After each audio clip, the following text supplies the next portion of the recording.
Ignition sequence starts. 6, 5, 4, 3, 2, 1, 0. Liftoff. We have a liftoff.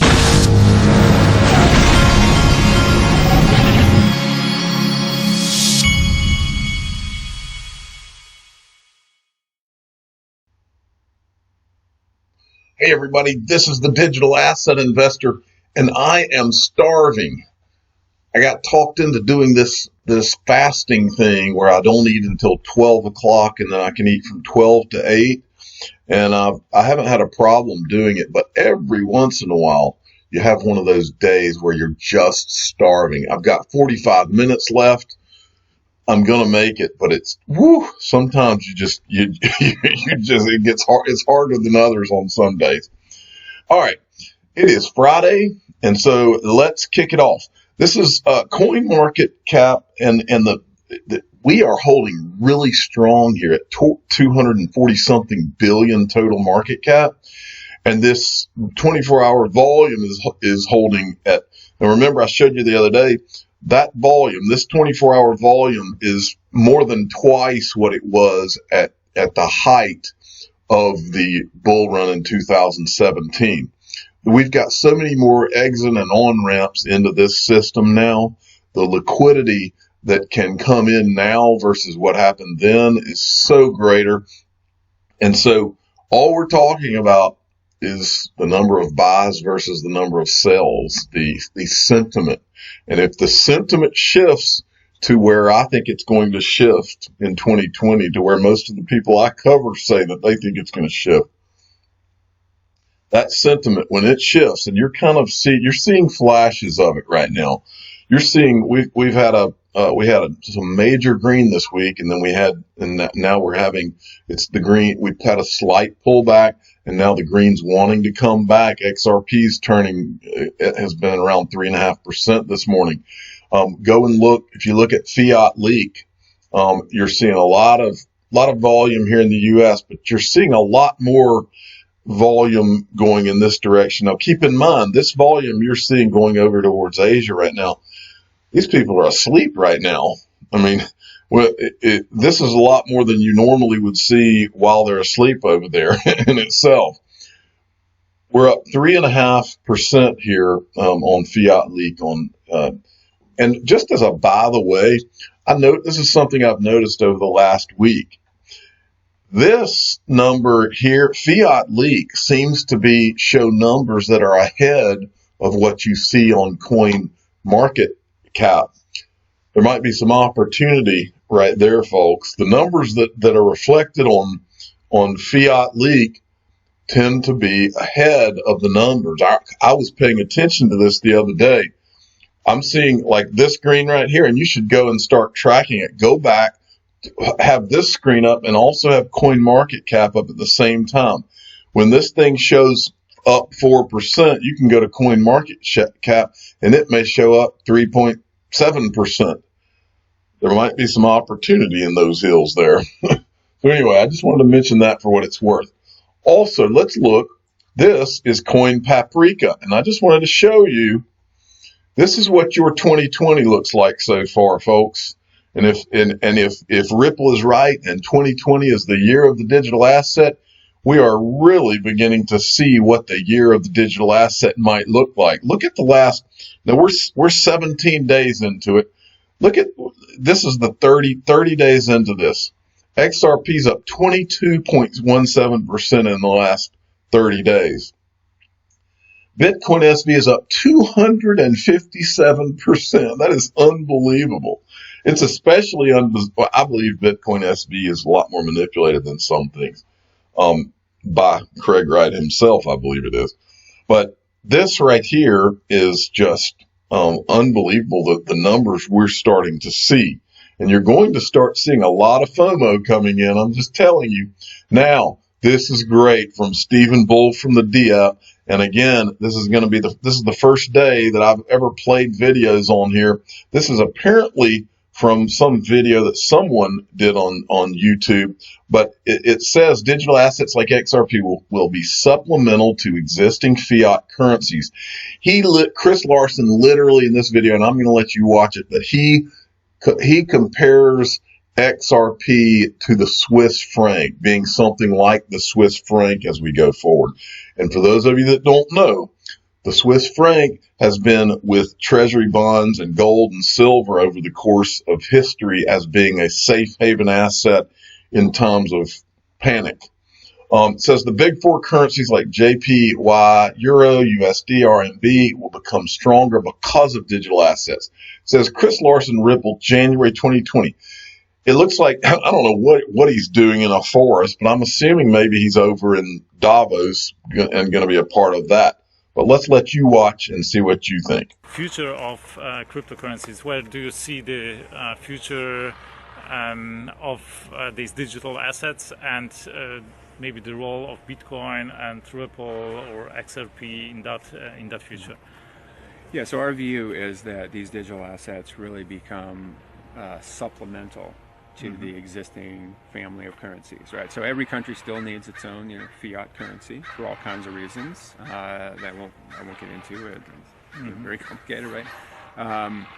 And I actually think that the big four, the yen, the euro, the dollar, the RMB, they actually, I think, come stronger in this world that we're going into, partially because of digital assets. Okay. That these digital assets actually contribute to a world that's more interoperable, where more people around the globe can get access to these big four. And most of global commerce is done in the big four. So I think you have a bifurcation going on. Those big four get stronger. I think some of the smaller currencies, maybe even some more of the very small fiat currencies, become less relevant, maybe even disappear. A country could have its own fiat, but still use one of the big four. You have lots of like examples. Montenegro, right? Absolutely. But I think then where the digital assets fit in, like things like XRP and Bitcoin and Ethereum, they're kind of in that mid-range. They become, I think, like the Singapore dollar or the Swiss franc, and they become useful in, kind of lubricating the world to make it easier for those big four to get in the hands of people all around the world. So that's useful. And then it might also be things like applications and devices that maybe primarily use one of those digital assets. So that's kind of the view we have. So I think in that world, countries should be less threatened by what's going on and see them as simply supplemental rather than a threat. Too much talk about it being a threat. Our industry has done a bad job in too much bravado and chest pounding. It's just kind of silly. I'm having a hard time getting used to the idea of being quiet while these videos are being played, but I'm sure I will get more and more used to it. Now, how exciting is that video? That is like big time right there. He just literally compared XRP to helping bridge all of these major currencies of the world and being like a Swiss franc. And I think he said the Singapore dollar or something like that. That is an amazing piece of video right there. XRP Bart at XRP Bart sent me this. And this is, we showed this, well, we didn't show this part the other day, but this, I remember seeing this guy at Swell in the room. It was like a big guy. But this is from the Ripple drop the other day with Amy. This is Amy Hirth over there. But Ripple tweeted this out today. Watch Michael Brooks of GoLance explaining why on-demand liquidity is so critical for the business and its customers. So you can go and watch. It's that Ripple drop. You can go and watch it, but Ripple had tweeted it out, so I wanted to at least mention it. This is from Cinnamon Video. In the few months of its existence, Cinnamon sent over 1,000 USD to its creators in 223 million micropayments. That is more than 1.3 million transactions each day since our early access launch. Special thanks to Coil and Interledger for paving the way. Okay, now this is something this guy has baffled me since I started this channel. I don't understand him. I don't understand where he's coming from. He doesn't make any sense to me. I can't not cover when I see these things. Michael Novogratz, for those of you that don't know, he runs Galaxy, I think it's called Galaxy Digital, which is a hedge fund. Smart guy, ex-Goldman Sachs guy, really smart guy. He knows better than the things he says, but he keeps saying them. Today, he says, yesterday, 2 days ago, I'm not sure I understand the altcoin rally. Happy for those making money on it, but not sure what changed. Maybe new year, new money, new enthusiasm, dinner in New York City for best explanation. And then this Mia Tam, who is a total Bitcoin maxi, replies to him. I'm going to show you why I think it's funny that she replied. It looks like manipulations, but both of these people, and this is what doesn't make any sense to me. Michael Novogratz is an investor in the blockchain industry. This guy knows that it's not just going to be Bitcoin. He's invested in Ripple, which means he's invested in XRP, but he never talks about Ripple and never talks about XRP.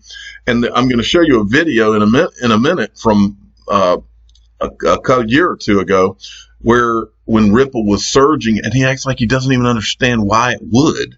It is the most bizarre. This guy, I can't figure him out. He's obviously a Bitcoin. He is a major Bitcoin investor. The only thing I can figure out is that he is one of these guys he wants everyone to focus on Bitcoin as phase 1, and he doesn't want it to get to phase 2 or 3, which he thinks is XRP next or something like that. But I can't quite. It's always driven me up the wall. How could this? If I was an investor in Ripple, there's not anything about Ripple that you could say that I wouldn't say, no, I feel really good about this, and this is, I certainly wouldn't say I don't understand why XRP would go up, because every executive at Ripple understands why XRP would go up and why they would like for XRP to go up in price. It's never made any sense. But first, before I get to that, I want to show you this. It's hilarious. This lady right here, who's a Bitcoin maxi, the other day, she tweeted this out. Bitcoin is gold, Litecoin is silver, and XRP is you know what. And I said, it's funny you mention a bowel movement. You could do that, take a shower, and have your morning coffee while you're waiting on your Bitcoin transaction to go through. Hashtag XRP, hashtag zero doubt. I thought that was quite a great response. But anyway, now back to Mike Novogratz. This is Mike Novogratz on CNBC. This is from back September 2018. Listen to this. This is just so baffling to me. What do you make of the big move in XRP that we've seen recently? I wish someone could explain it to me. So you don't get it either? Listen, they're building a great business. Full disclosure, we're close to a 1% owner of Ripple, the company, not the coin, but the company. Mm-hmm. The company's building a great business. They've got a good story. When something jumps 3x, I don't understand. It's a short squeeze to a degree. I'm sure people were short. I'm sure there were new buyers. Let me push back on that just a second. It's funny. You sound like you're skeptical because of the parabolic move. When we saw that parabolic move in Bitcoin, were you also, when it was getting to be double and almost triple, were you saying I'm out? At my core, were you still thinking 40K? I've spent 25 years as a speculator. Yeah. And so when I think it's time to sell, I sell. And while I can be long-term structurally bullish, I did a lot of selling at the end of last year. Matter of fact, we had a hedge fund we were going to launch. We decided not to launch a hedge fund. Okay, that's all you really need to see of that. But I want to make a point here. She's basically saying, well, when Bitcoin surges up 3 times, are you saying the same thing? And the answer to that is that he's not. And what's amazing about that is that Mike Novogratz knows better. He knows that Bitcoin doesn't have any utility versus XRP. That's the crazy part about this. This guy isn't a dumb guy, but he keeps coming out and saying these things like scratching his head like he doesn't understand it. And it is crazy to me. It doesn't, when things don't make any sense, my red flags go up left and right. And this guy has always baffled me. It just sticks in my craw. I can't quite figure it out. But he completely understands when Bitcoin surges. That makes sense to him, even though he knows that XRP goes in 3 seconds versus a Bitcoin 30 minutes to 2 hours. He knows that. So it can only come down to the fact that he is heavily, way, like 99% invested in Bitcoin and needs Bitcoin to move first. That's the only thing that makes any sense about this to me. But anyway, I had to, every time I see this guy talk, I just don't get it. X-Men XRP at XRP 33. Major Turkish city to introduce its own cryptocurrency for settling everyday transactions. I'm not going to try to say that city because I can't. The mayor of Konya, or Turkey's seventh most populous city, recently confirmed the initial steps required to launch a cryptocurrency project called CityCoin. The details regarding CityCoin initiative will be announced starting during the Smart Cities and Municipalities Congress and the exhibition. Konya's digital currency may be used to collect taxes and sales tax more efficiently. But the point is, these are the kind of walled gardens that you're going to see XRP bridge. Then Catherine Coley, she's from Binance.us. She says, what are your top three? She's doing a great job, by the way. She's very interactive with her customers. I'm very impressed with what she's doing. And remember, she left Ripple to go be CEO of Binance.us. What are your top three product features you want to see on Binance.us crypto trading app? And I told her I want the Georgia feature. I know she's working on adding all the different states in the United States. I think she said she might have, I believe I read somewhere where she said she had 11 states left, but I'm not sure. Don't quote me on that. Now, this is funny. We showed you this the other day. XRP Standard Productions. This was an article he did where, it was a parody article where David Schwartz goes on, the Joe Rogan show, which he did not, it's parody, but he goes on the show. The story was that he went on the show and Brad Garlinghouse was mad that he didn't even talk about Ripple or XRP. I think he talked about Elder Scrolls or something. Well, what's funny is this shows you how fast you can come on the radar of even people at Ripple. David Schwartz is in here talking about it, and you can see Tiffany Hayden's in there talking about it. And she says, I'm beginning to suspect he wasn't really on the Joe Rogan show. David Schwartz says, was it the bad Photoshop that gave it away? And I said the bad Photoshop was perfection. And what he's talking about is this right here. It's like terrible Photoshop. But that's what makes it. That's one of the things that made it so funny and awesome. So keep doing what you're doing, XRP, the Standard Productions. Your people are watching you. They're seeing what you're doing. It's great stuff. Then Carl Quintanilla, this is the guy on CNBC, Bank of America. We stay irrationally bullish until peak positioning and peak liquidity incites spike in bond yields and 4 to 8% equity correction. And he's retweeting this that he tweeted before, I guess. B of A, 12 trillion of QE since Lehman. 1 trillion stock buybacks past 5 years by top 20 U.S. companies, $381,000 per employee. Apple, Microsoft, Google, all worth over $1 trillion. S&P 500 just 5% away from becoming the largest bull market of all time. All of these people are starting to smell the BS of all of this QE. I don't know how these guys like Carl Quintanilla and CNBC and all these traditional financial outlets could have gone this long without calling out the BS that all these central banks have propped up. And it's almost like that. You know what it feels like to me? It feels like guys like him in the traditional financial media, they've all taken part in helping these central banks prop up this fake market for so long now. It's almost like they're coming out to save their own hides at this point because they know what's the collapse that's coming. Here's Zero Hedge, who has always been honest. This is one of the few financial media outlets that has been 1,000% honest about what's going on. Labor market hits a brick wall. Job openings crater the most since the financial crisis. And then there's this from this person. I don't know who this is. We've surpassed the 400 billion mark. They call it not QE because it's maturities of 12 months or less. But as of now, we have 100 billion per month run rate of not QE. So everybody is smelling all of the BS at this point. And then there's this. Fed balance sheet moves up 4.176 trillion. Highest level in 15 months, up 416 billion over the last 4.5 months. In no sense is this QE. This is nothing like it, Jerome Powell. And this is their balance sheet, how it spiked since they started doing all this repo stuff. Then Bloomberg Crypto. Now, remember, these are the same guys in 2018 that were saying that Bitcoin was going to go to zero and putting out all of the scary stuff. And now they're putting this out.